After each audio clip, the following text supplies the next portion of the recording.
요한복음 15장 1절에서 6절까지 말씀 다 같이 찾으시고요. 우리가 함께 읽도록 하겠습니다. 15장 1절에서 6절까지입니다. 나는 참 포도나무요 내 아버지는 농부라. 물은 내게 붙어있어 열매를 맺지 아니하는 가지는 아버지께서 그것을 제거해 버리시고 무릇 열매를 맺는 가지는 더 열매를 맺게 하려 하여 그것을 깨끗하게 하시느니라. 너희는 내가 일러준 말로 이미 깨끗하여졌으니 내 안에 거하라. 나도 너희 안에 거하리라.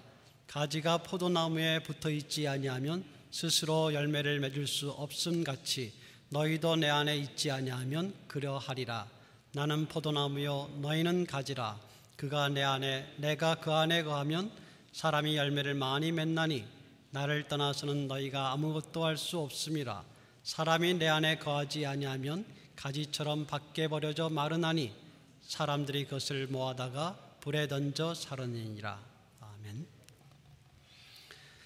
며칠 전에 추석이라는 것을 실감을 했습니다.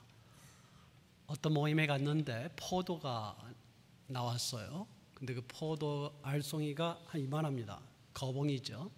그 포도의 송이가 얼마나 크겠습니까? 그래서 추석이 됐구나라는 생각을 했습니다. 오늘 포도나무 비유, 여러분 너무도 잘 알고 있는 이 요한복음 15장 포도나무 비유는 1절에서 6절까지 말씀이 비유 자체를 이야기하고 그 말씀에 대한 해설과 보충이 7절부터 17절까지 또 나오게 됩니다. 오늘은 비유 자체에 대해서 살펴보도록 하겠는데요.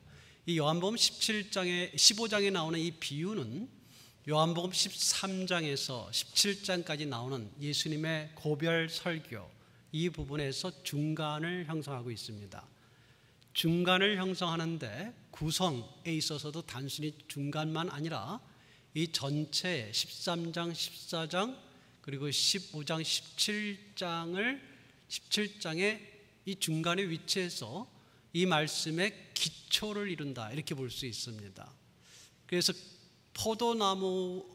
주님이 포도나무이시고 우리가 가지다라는 이 말씀이 이 17장까지 13장에서 10장 말씀의 기초가 돼서 예수 그리스도의 떠남과 그 이후에 성령의 오심 그리고 형제 사랑과 세상에 대한 제자들의 사명 이 모든 말씀을 지탱해 주는 기반이 되는 말씀이 된다 이렇게 우리가 볼 수 있겠습니다. 오늘 말씀을 보시게 되면 주님께서 나는 포도나무다라는 말씀을 2번 하세요. 이 비유에서 주님께서 나는 포도나무다라는 말을 2번 반복하시는데 1절과 5절이죠. 1절을 보게 되면 참 포도나무다 이렇게 이야기하시지만 이렇게 이야기하시는 이 참이라는 포도나무를 꾸며주는 이 참이라는 우리말로는 형용사가 되겠죠. 이 형용사가 이 원래 원문의 순서에는 끝에 나와요. 그러니까 나는 무엇이다, 즉 포도나무다 라고 하신 다음에 참 이렇게 나와요. 순서가 이렇게 나옵니다. 영어하고도 좀 다릅니다. 영어의 순서와 한글의 순서가 다르죠. 한글은 주어 다음에 나는 포도나무가 먼저 나오죠. 이다가 나중에 나오잖아요. 영어는 어떻게 됩니까? I am 이렇게 나오죠. 동사가 먼저 나오죠. 그 다음에 the true vine 이렇게 나오거든요. 근데 true라고 하는 이 참되다라는 말이 영어에서는 포도나무 전에 나오는데 헬라어에서 원래 이 원문에서는 포도나무 뒤에 수식해 줍니다. 제가 뭘 강조하려고 하냐면 1절과 5절에 정확하게 똑같은 순서가 나와요. 그게 뭐냐면 나는 포도나무다라는 말이 똑같이 나옵니다. 그것을 강조해주고 있는 거예요. 나는 포도나무다. 그리스도가 포도나무라는 것을 강조하는 말씀이라고 하는데 왜 하필이면 포도나무일까요? 멋있는 나무들이 많은데 여러분 이스라엘에서 나는 건 아니지만 이스라엘 가까이에 이스라엘에서 유명한 나무가 있죠. 백향목이라고.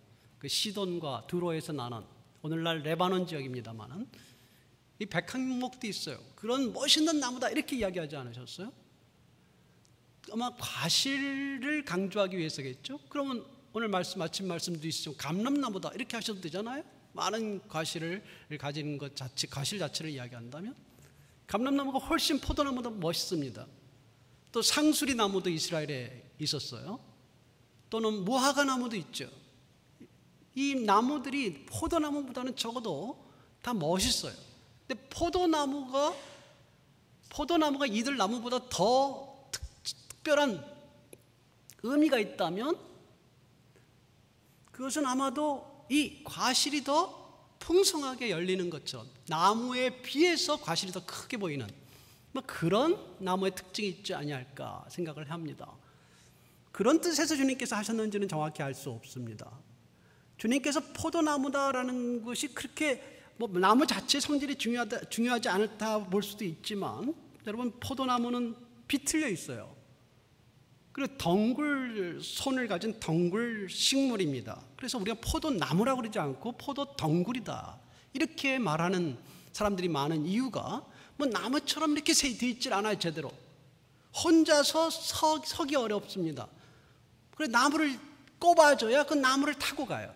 그렇죠? 아니면 담에 벽에 붙어서 가는 덩굴 식물 중에 하나예요. 포도나무. 그러니까 나무 자체는 오래돼도 물론 그걸 아름답다고 볼 수도 있을 거예요. 이렇게 꽈여 있는 것을 아름답다, 이렇게 예술적이다 이렇게 보는 분도 있겠지만 사실 나무 자체의 가치는 별로 없는, 열매 없이는 나무가 아무것도 아닌 그런 것이 포도나무의 특성으로 보이긴 합니다. 아마도 이 포도나무를 비유하신 것은 주님께서 자신의 희생적 삶을 상징하시는 건 아닐까요? 좋습니다. 일단 주님께서 나는 포도나무다 라고 이야기하시면서 첫 번째 1절에서 참 포도나무다, 나는 포도나무다, 참된 포도나무다 이렇게 이야기하셨는데 그것은 이 포도나무, 이제부터 이야기하는 포도나무와 가지, 우리들의 가지잖아요. 포도나무와 가지의 관계에서 이 포도나무, 나 같은 포도나무는 없다 이런 뜻이 되겠죠.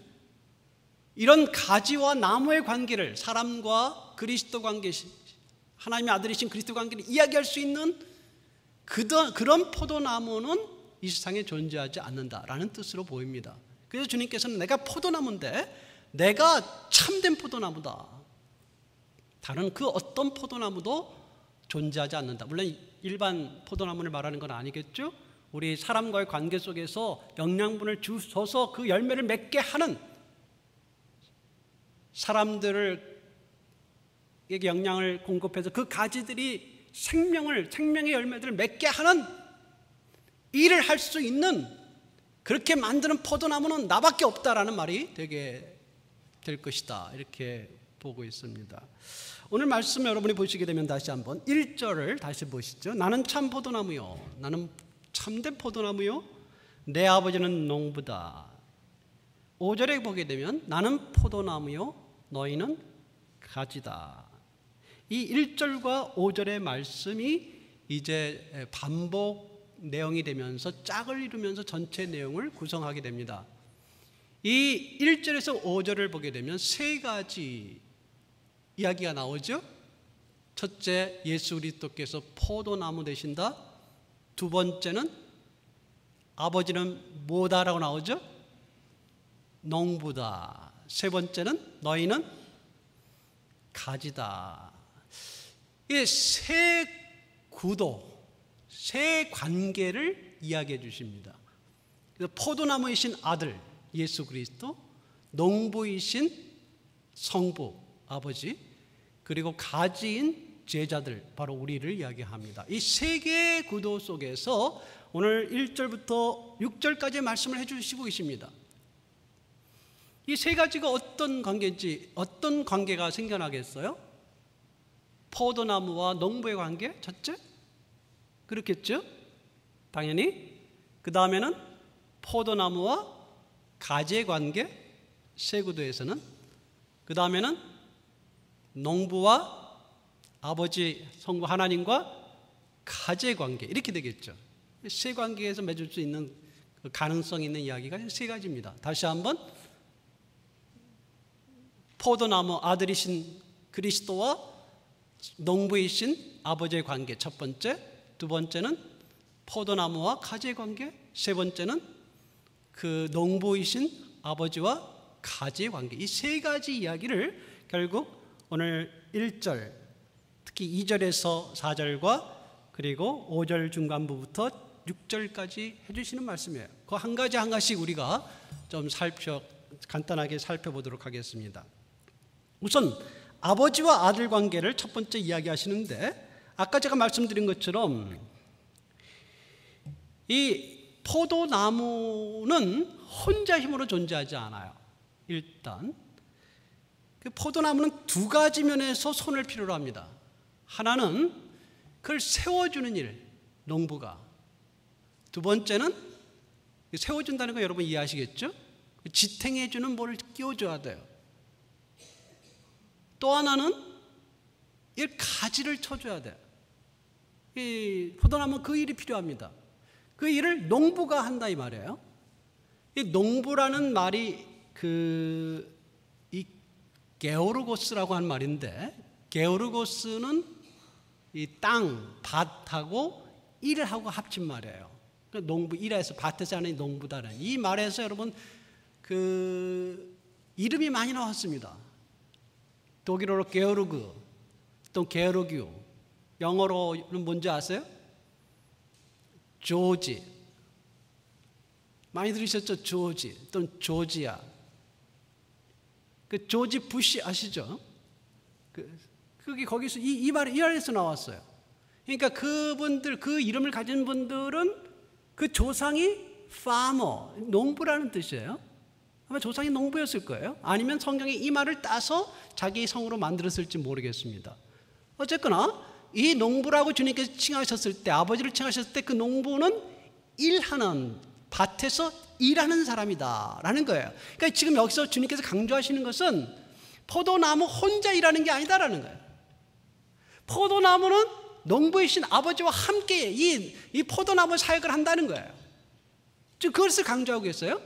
그래서 아버지를 일하는 분으로 소개하고 있어요. 일하는 분. 그러니까 아버지 지금도 일하신다는 거예요.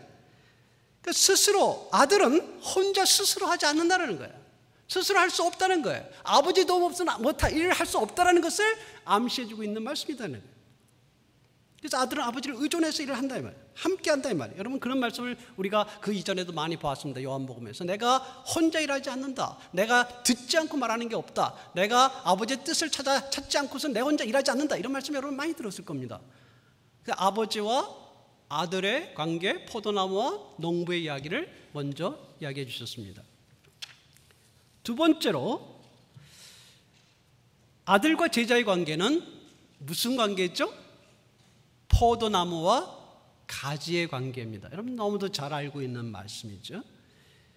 나는 포도나무여 너희는 가지다 라는 말씀이 5절에 하셨을 때 그 앞뒤로 어떤 이야기냐면 결국은 이 가지가 두 가지일 거예요. 하나는 포도나무와 연결되어 있는 가지가 있고 포도나무와 연결되어 있지 않은 가지가 있습니다. 포도나무와 연결되어 있는 가지는, 즉 포도나무에 붙어있는 가지는 어떻게 되겠습니까? 포도나무로부터 영양분을 받겠죠? 영양분을 받겠죠? 당연히 영양분을 받겠죠? 그래서 하게 되는 일이 뭐죠? 열매를 맺게 되겠죠? 너무 잘 아는 이야기를 해서 좀 미안합니다. 당연하죠. 그러나 포도나무에서 분리되어 있다면 영양분을 받지 못할 것이고 그것은 열매를 맺지 못할 것이다. 그 말씀을 오늘 계속 반복해 주고 계세요. 여러분이 보시면 4절에 가지가 포도나무에 붙어있지 않으면, 이 말은 여기서 붙어있다라는 말을 썼는데 앞에 말 4절에 다른 말을 표현을 한다면 거하지 않으면, 번역을 붙어있지 않으면 이런데 거하다는 말을 쓴 거예요. 거하지 않으면, 머물러 있지 않으면 이 말입니다. 스스로는 열매를 맺을 수 없다. 5절 내 안에 거하는 자는, 다시 거함이 나왔습니다. 붙어있다라는 말로 번역할 수 있겠죠. 그러면 거하지 않으면, 붙어있지 않으면, 붙어있는 자는, 거하는 자는 나도 그 안에 거한다. 이 사람은 많은 열매를 맺는다. 나를 떠나서는, 나 없이는 너희가 아무것도 할 수 없다. 자, 4절 5절 그렇게 이야기하셨습니다. 이 포도나무 가지인데, 우리가 이 가지가 포도나무에 붙어 있으면, 머물러 있으면, 거하면 이제 영양분을 받아서 열매를 맺게 됩니다. 그 이야기 우리 너무도 잘 알고 있는 이야기죠. 그런데 우리가 머물러 있죠. 포도나무이신 예수님께 머물러 있어요? 지금? 머물러 있죠. 떨어져 있어요? 떨어져 있으면은 망하는 거죠. 그러진 않을 겁니다. 머물러 있죠. 그런데 왜 4절에, 여러분 4절에 앞에 문장, 간단한 문장 하나 같이 읽어볼까요? 시작. 내 안에 거하라. 내 안에 거하라. 거하라는 명령체입니다. 명령체예요. 주님께서 명령하셨어요. 거하라, 머물러 있어라. 머물러 있어라 라고 말할 때, 이 거하라 라고 말할 때 이 말이 그 문법적으로 좀 특이한 말이에요. 이 자연스럽지 않은 말이에요. 무슨 말이냐면 문법적으로 이것을 제가 가끔 여러분께 구별할 거예요. 헬라어에는 이 명령도 현재가 있고 부정과거형이 있어요. 제가 이거 조금 설명이 필요하기 때문에 말씀드리는 건데, 현재는 계속하는 것을 말한다 그랬어요. 부정과거는 한 번 하는 것을 말해요. 기본적으로는 그렇습니다. 무슨 말이냐면 물을 마셔라 라고 한다면 이거는 현재겠어요? 과거 명령이겠어요? 말할 때 물을 마셔라 하면 현재겠어요? 과거겠어요? 제가 물을 마셨습니다. 이거는 과거형 명령이 됩니다. 제가 과거가 했다는 게 아니라 한 번 하는 거기 때문에 그래요. 한 번. 아시겠어요? 그리고 현재형 명령으로 물을 마시라라고 했다면 어떻게 돼요? 계속 마셔야 돼요. 계속. 그게 그 쓰는 방식입니다. 말을 쓰는 방식이에요. 계속 마셔야 돼요. 계속. 또 마시고. 또 마시고. 그러면 이거 얼마나 힘들어요? 그게 아니에요. 그럴 때는 그 말 쓰지 않아요. 발을 씻어라. 그럴 때 현재로 쓰지 않아요. 왜? 계속 발을 씻는 게 아니기 때문에 지금 더러우니까 발을 씻으라 그 말이거든요. 그러므로 부정과거형의, 간단하게 말하면 과거형 명령을 씁니다. 그럴 때는 여기에 쓴 말이 현재형이 아니에요. 과거형 명령체예요. 무슨 말이에요? 현재형이라면 계속 붙어 있으라 이거예요. 계속 붙어 있으라. 계속 붙어 있고 떨어지지 말아라. 떨어지지 않도록 조심해라. 그 말이 되죠. 현재라면 너희가 떨어지지 않도록 조심해. 계속 붙어 있는 상태, 계속 있어. 계속 붙어 있어. 떨어지면 안 돼. 이거가 돼요. 이게 현재형이에요. 다른 지금 거하다는 말이 다 현재형으로 되어 있어요. 그렇게 붙어 있다라는 것을 강조하기 위해서 너희가 붙어 있으면, 이런 말, 거하고 있으면 이게 다 현재로 되어 있는데 요 4절만 현재가 아니라 과거형 명령을 쓰고 있어요. 그 무슨 말일까요? 왜 그랬죠? 그러면 계속 지금 붙어 있어라, 떨어지지 말아라, 그걸 강조하는 게 아니고, 이런 명령을 쓸 때는 두 가지 형태가 나타나는데요. 뭐냐면 하나는 안 돼 있을 때 하는 거예요. 예를 들어서 믿어라 그러잖아요. 주님을 믿어라 그럴 때 이 과거형 명령체를 써서 믿어라 그러게 되면 주님을 믿지 않은 사람들이 믿는 것을 말해요. 첫째. 아시겠어요? 그건 계속 믿어가는 게 아니라 안 믿었던 사람이 예수님을 고백하고 믿는 것, 그걸 말해요. 그 과거형을 썼을 때는. 두 번째 방법이, 사용 용례가 있어요. 첫 번째는 그거고요. 두 번째가 뭐냐면 이미 믿고 있는 사람에게 믿어라라고 한다면, 그럼 왜 그러겠어요? 너가 더 제대로 신뢰하라 이 말이에요. 의지적인 결단을 가져라 이 말이에요. 믿음에 있어서 좀 더 주님에 대해서 제대로 믿어봐라. 이제 그게 되는 거예요. 의지적인 결단, 노력, 힘을 더하는 것, 이게 과거형 명령형의 두 번째 용법이에요. 그러면 지금 4절에 주님께서 내 안에 거하라 라고 이야기한 것을 요한은 어떻게 헬라어로 쓰면서 뭐라고 썼냐면, 그걸 현재로 쓰지 않고 계속 거하고 있어라, 떨어지지 않도록 조심해라 이렇게 쓰지 않고 주님께 거하라, 거하지 않은 사람은 거하라 이렇게 되는 건데, 지금 여기 이야기가 제자들이 거해져 있는 상태예요? 주님과 거함이 전혀 없는 상태예요? 제 말 이해하시겠어요? 주님과 거함이 없는 상태가 아니라 주님과 함께 있는 상태잖아요. 그럼 이미 거하고 있는 상태잖아요. 그럼 두 번째 의미가 되는 거죠. 뭐예요? 거하긴 거하는데 좀 제대로 거하려고 노력해라 이 말이에요. 제대로 주님 안에 머물러 있으려고 결단을 좀 해라 말이에요. 어떻게 하면 내가 더 주님께 더 가까이 있을까? 주님과 관계를 어떻게 좀 더 회복할까? 주님과 어떻게 좀 더 사랑할까? 이걸 좀 힘을 써라 이 말이에요. 그게 4절의 말씀이에요. 이해하시겠습니까?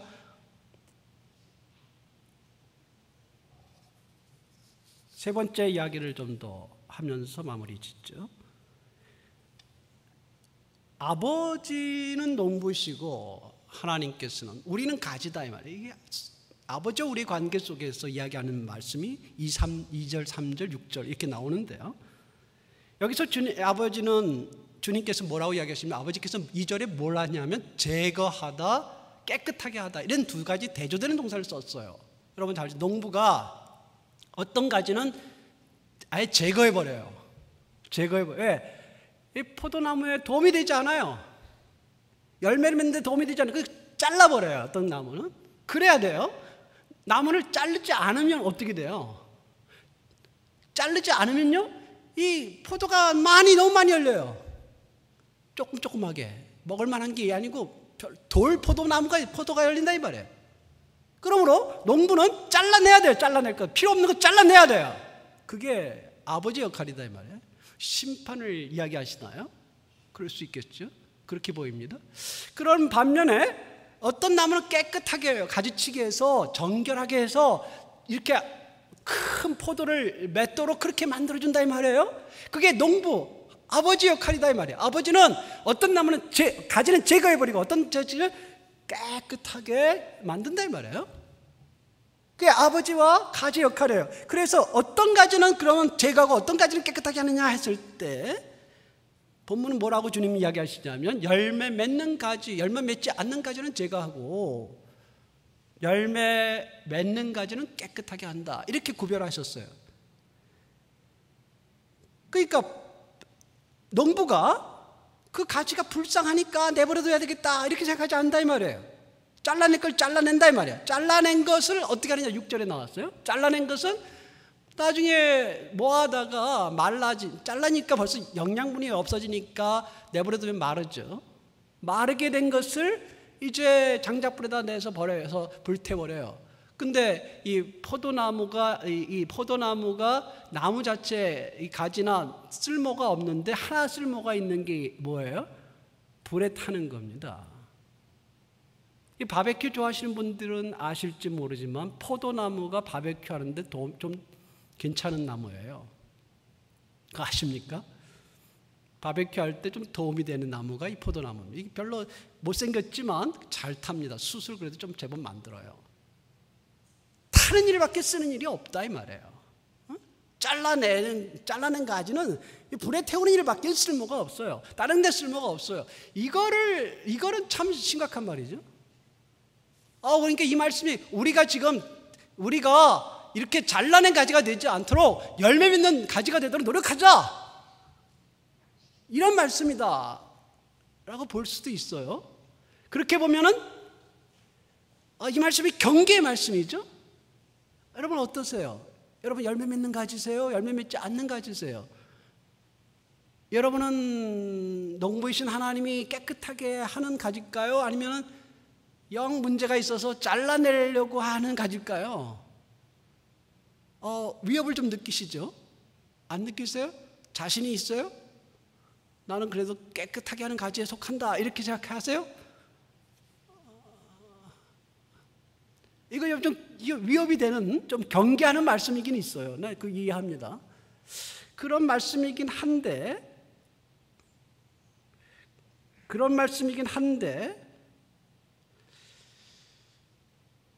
3절을 한번 읽어보시죠. 3절 같이 읽겠습니다. 시작.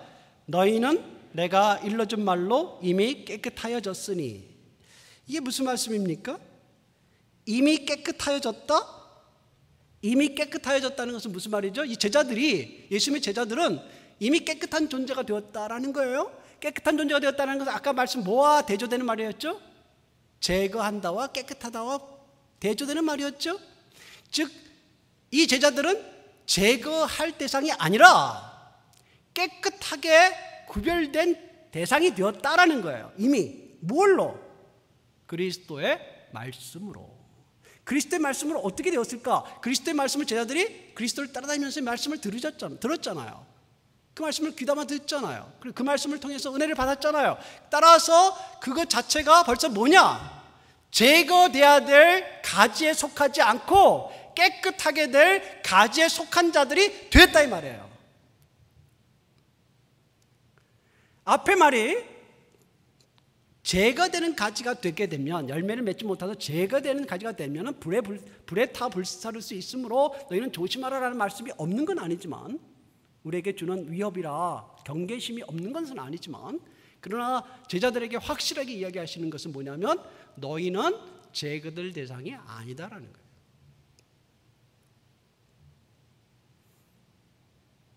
너희는 이미 나의 말로, 예수님의 말씀이죠. 여러분처럼 이렇게 예배를 드리는 것, 하나님께 드리는 것도 중요하지만 이 예배를 통해서 말씀을 듣잖아요.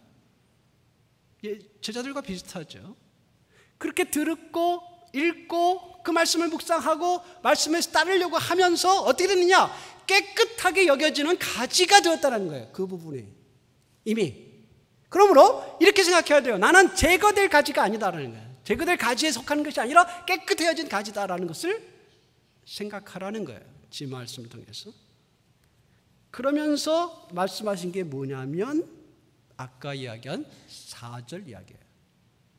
내 안에 거하라. 나도 너희 안에 거할 것이다.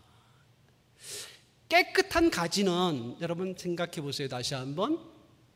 깨끗해져 있는 가지 누가 했어요? 누가 했어요? 왜 그렇게 됐어요? 왜 그렇게 됐냐 따지면 포도나무에 붙어 있기 때문이죠. 잘 붙어 있기 때문이죠. 그래서 열매 맺을 가지가 됐다라는 거죠. 그러므로 농부는 그것을 깨끗하게 하셨죠. 포도나무가 가지에 영양분을 줬고 농부가 볼 때 그 가지는 깨끗할 수 있으므로 깨끗하게 만들었다. 아버지가 노력하고 아들이 노력했다는 이야기 아닙니까? 그런 다음에 너희가 해야 될 게 있다는 거예요. 거기에 가지인 너희가, 원래 가지는 붙어 있으면 돼요, 잘. 그런데 우리 인간은 포도나무이신 그리스도와 우리 인간의 관계는 그냥 우리가 그 안에 그냥 있는 상태에 머무는 것이 아니라 뭔가 해야 될 게 있다는 거예요. 아버지가 했듯이, 아들이 했듯이 우리에게 너희도 뭔가 액션을 취해야 된다는 거예요. 좀 더 노력을 하라는 거예요. 그게 뭐예요? 4절이에요. 거하라. 거하는 좀 더 깊은 그리스도와의 사귐과 그리스도 안에 주님 안에 머물려는 노력을 하라는 거예요. 그냥 나는 그리스도 안에 있어, 나는 그거에 붙어 있어, 만족하지 말고 한 단계 더 스텝 포워드 나가라 이 말이에요. 한 단계 나오라 이 말이에요. 그리스도의 관계 속에 하나 더 나와서 어떻게 하면 내가 포도나무이신 그리스도에게 좀 더 가까이 있고 좀 더 영양분을 공급받을 수 있을까? 그리스도와 어떻게 하면 좀 더 내가 그리스도를 더 사랑할 수 있을까? 노력하라 이 말이에요. 그래서 부정과거 미나때예요. 메네때가 아니라 미나때예요. 거하라.